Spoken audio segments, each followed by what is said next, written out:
再来进行到口语测验，华语转换客语。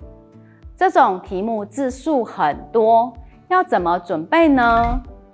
就是要掌握客语的特征词，运用关键词、同义词，将华语转换成客语，完整且连贯的口语表达。可比讲，天不会影响的。太热的时候不要去晒太阳，会中暑。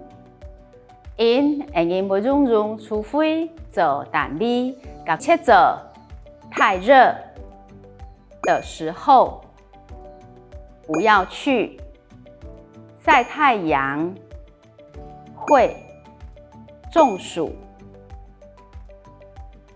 太热、太热的时候，的事物不要去，唔好开。晒太阳，这边就有一点点要动脑筋。客语的说法与华语不同，要说成晒日头炸，给太阳晒的意思。会中暑，客语要说热车，合起来就是太热的事物，唔好开在日头炸，会热车。比如在一题，男孩女孩一样好，儿子女儿都是宝。男孩建筑，女孩妹子一样好，空中好。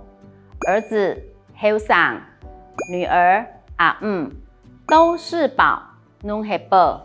合起来就是建筑妹子空中好，后生阿姆拢是宝。